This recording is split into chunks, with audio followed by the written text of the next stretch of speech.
Hello, Telvanni here, and GGG has released another early balance manifesto, this time regarding Eldritch Altars and Maven Witness.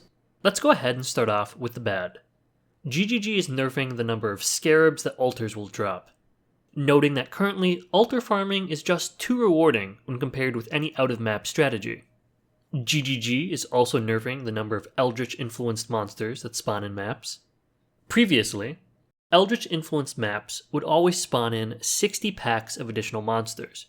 However, they will now spawn anywhere from 20 to 60 packs for an average of 40 packs per map instead.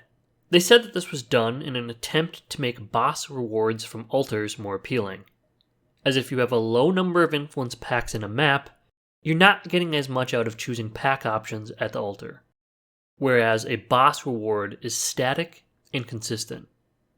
GGG is also going to be buffing boss rewards, but we'll talk about that a little bit later when we get to our good changes. Finally, GGG is also nerfing the Wrath of the Cosmos Keystone, which previously granted a 25% chance per altar activated in a map for Eldritch currencies to be duplicated and to drop as at least grand, while also increasing the damage taken by players by 25% per altar activated.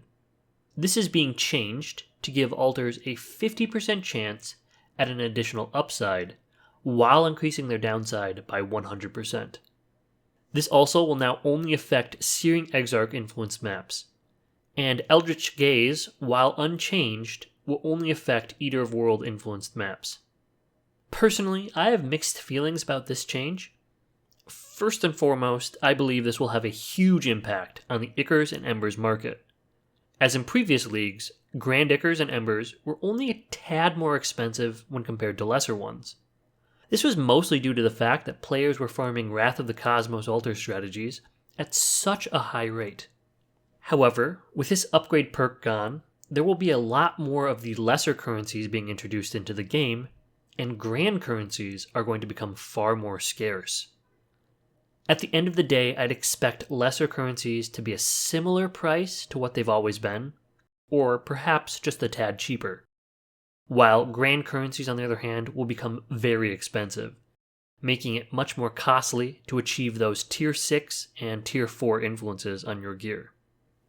On the other hand, as someone who doesn't enjoy dying every map, and tries very hard to make builds tanky enough to survive most mapping encounters, I am a bit relieved that old Wrath of the Cosmos is gone. It was such an oppressive meta that it felt like it needed to be incorporated into every single mapping strategy. And while I personally didn't enjoy Wrath of the Cosmos gameplay, or find it fun to participate in, mapping without it was just leaving too much free loot on the table. So, while yes, this is an overwhelming nerf to loot, I personally think that this is going to be healthy for at least my longevity of the game. Alright, changing gears here a little bit, let's take a look at the good. GGG is removing, in my opinion, some of the worst types of rewards from altars. They're going to be removing duplicated gems, influenced items, unique items, gems, and maps. And sure, theoretically you could get a duplicated enlightened gem or have a headhunter drop from the unique items. However, the odds of this happening are incredibly low, and they don't really make for consistent profit. Influenced items drops are almost always bad, and while maps sound good on paper, maps from Eldritch influenced monsters didn't respect adjacent map bonuses, and if I recall correctly, they didn't respect favorite maps, but I'm a little less sure on that one. Granted, every now and then you would get a Guardian map or a synthesized map, but for the most part, map altars were kinda bad.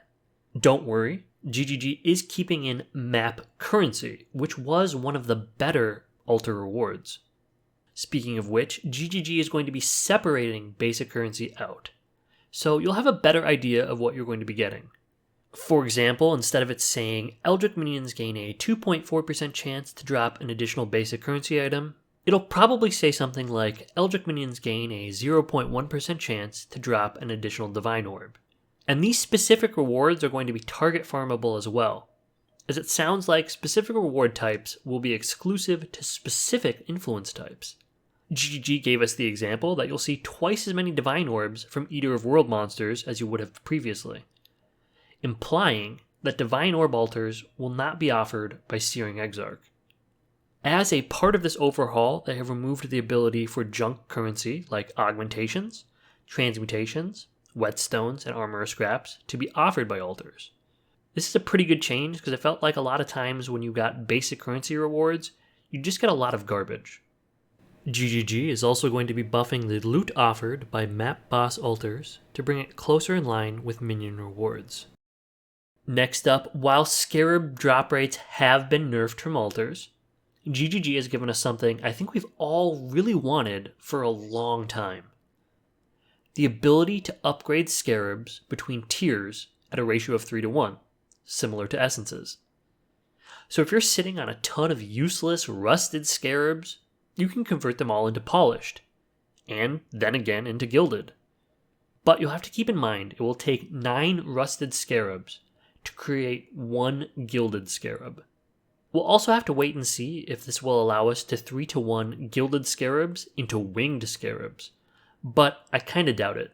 In addition to this change, GGG is adding rusted Scarabs to the core drop pool to help offset the loss of Scarabs from altars.